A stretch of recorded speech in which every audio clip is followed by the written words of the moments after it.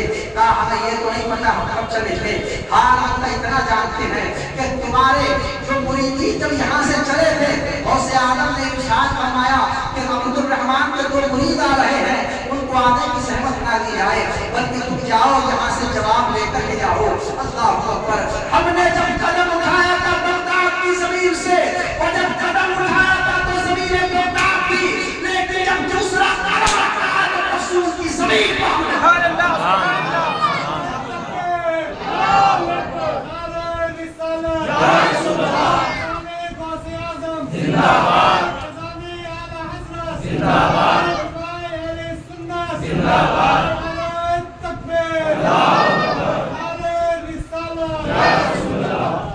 یہ مقام ہے سرکار غوث اعظم کا، یعنی جب مریدوں کا عالم یہ ہے تو پھر شہنشاہ بغداد کا عالم کیا ہوگا؟ جب ان کے کلام بھر دیتے ہیں شاہان سمانہ کی جھولی، محتاج کا جب یہ عالم ہے مختار کا عالم کیا ہوگا؟ تو کہا کہ اچھا بتاؤ دلیل کیا ہے کہ تمہارے پیر اس مجلس خاص میں حاضر ہوتے ہیں؟ کہا ایک بات بتاؤ کہ جب مجلس پر خاص ہوتی ہے اس سے پہلے ایک بندہ آتا ہے، ایک شخص آتا ہے اور جو چہرے پر نقاب پڑی ہوئی ہوتی ہے وہ اولیاء کرام کو انعامات سے نوازا کرتا ہے، وہ کون ہوا کرتا ہے؟ کہا ہاں ایک شخص آتا تو ہے، وہ اولیاء کرام کو انعامات کیا کرتا ہے، تو کہا کہ ہمارے پیر نے کہا ہے کہ جو اولیاء کرام کو انعامات ملا کرتے ہیں وہ اللہ کسی اور کے ذریعے نہیں بلکہ عبد القادر کے ذریعے عطا فرمایا کرتا ہے۔ سبحان اللہ سبحان اللہ۔ عبد الرحمان نے شیخ عبد الرحمان نے کہا اتنا بڑا دعویٰ، اب تو دلیل دینا ہی پڑے گی، نہیں مانوں گا اسے۔ کہا جاؤ دلیل لے کر کے آؤ۔ کہا جانے کی ضرورت نہیں، ہمارے پیر نے پہلے بتا دیا ہے، شیخ محی الدین عبد القادر جیلانی کیسے ایسا بولے تھے؟ تو کہا پھر بتاؤ۔ کہا ہم نے نہیں دیکھا۔ کہا نہیں دیکھا؟ کہا یاد رکھو ایک مکان کے کئی جگہ ہوا کرتے ہیں، کئی حصے ہوا کرتے ہیں، یاد رکھ لو صحن ہوا کرتا ہے، برآمدہ ہوا کرتا ہے، اور کوٹھا ہوا کرتا ہے، اور ایک حجرہ خاص میں کبھی کبھی ہوا کرتا ہے۔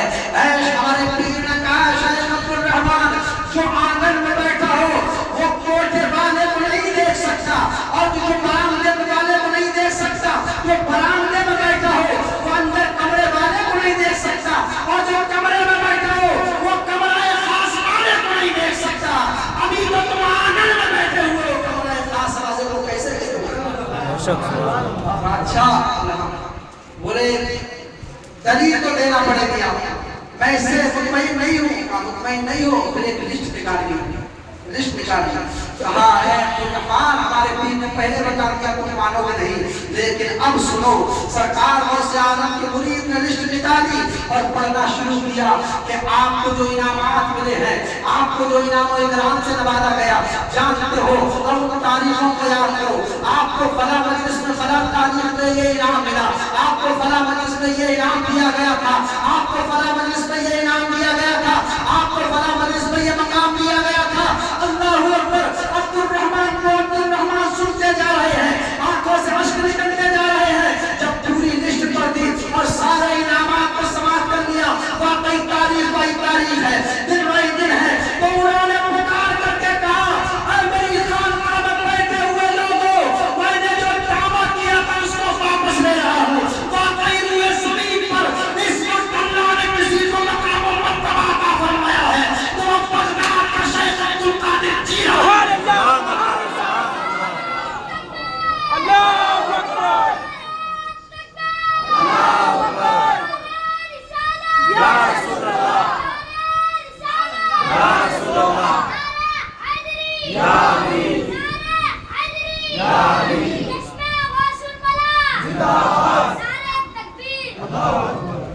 صدر صاحب نے مجھ سے بول رکھا ہے، مجھے جب تک خبر پہنچی تھی غوث اعظم کا مقام بیان کریں، تو اس حوالے سے میں نے اپنی زبانی میں، زبان تو میری ہے لیکن قول اور واقعہ تاریخ میں لکھا ہوا ہے، شیخ عبد الرحمان پائے کے بزرگ ہیں، ان کی زبانی، ان کی خانقاہ کا واقعہ غوث اعظم کا جو مرتبہ مقام ہے آپ تک میں نے پہنچایا۔ لہذا غوث اعظم وہ ولی ہیں کہ صحابہ اکرام کو چھوڑ کر اور ائمہ اہل بیت کو چھوڑ کر جتنے اولین و آخرین اولیاء کرام گزرے ہیں سب کے سردار ہیں، سب کے سردار۔ جس طریقے سے تمام انبیاء میں ہمارے نبی سب کے سردار ہیں، اسی طریقے سے تمام اولیاء میں سردار ہیں غوث اعظم تمام کے سردار ہیں۔ غوث اعظم نے جھوٹ کو پسند نہیں فرمایا ہے۔ آپ نے ایک سچ بولا تھا، ایک سچ 40,000 محضر اور ڈاکو آپ کے اس سچ بولنے پر توبہ کرنے پر مجبور ہو جاتے ہیں، اور ایک سچ بولنے کی برکت یہ ہوتی ہے کہ وہ سارا لوٹا ہوا ساز و سامان ان کے مالک کو حوالے کر دیا جاتا ہے۔ غوث اعظم نے جھوٹ نہیں بولا، جھوٹ سے نفرت کی ہے۔ آج ہم جھوٹ بولیں گے تو ہمارا حال کیا ہوگا؟ بلکہ ہم تو اپنے بچوں کو جھوٹ سکھاتے ہیں، خود بھی جھوٹ بولتے ہیں۔ آپ تو کیسے فون آتا ہے گھر کے اندر، ابا ہیں، باپ کہہ رہا کہتے بیٹے بیٹا کہتے سو رہے ہیں، باپ دروازے پر دستک دیتا ہے، کوئی کون ہے؟ ابا ہے بیٹا گھر پر، ابا کہہ رہے ہیں کہ بیٹا کہہ دو سو رہے ہیں، گھر پر نہیں ہے، وہ کہہ دیتا گھر پر نہیں ہے۔ بچے کی پرورش جھوٹ کے ساتھ آپ کر رہے ہو، یہ تو اس کو جھوٹ لگے گا ہی نہیں، اور جھوٹ بولنے والے سمجھ رہے ہو منہ سے ایسی بدبو آتی ہے کہ فرشتہ ایک دور چلا جاتا ہے۔ لہٰذا جب سے پرہیز کرو، نمازوں کی کثرت، نمازوں کی پابندی پر نکالا نماز ہے، کثرت قرآن مجید کی تلاوت، کثرت نوافل کرو، اور یہ بھی کہتے ہیں کہ ابا کہہ رہے ہیں کہ کہہ دو کہ ابا نہیں۔ اس کو انشاءاللہ اب اتنا وقت نہیں ہے، میں تو اس کو کافی دیر میں بول سکتا ہے، انشاءاللہ جو میں بیان کروں گا اس واسطے کو تفصیل سے سرکار غوث اعظم کا جو سفر تھا وہ ڈاکٹر نے کیا تھا، لہٰذا اب وقت نہیں ہے، وقت کے حالات کے حساب سے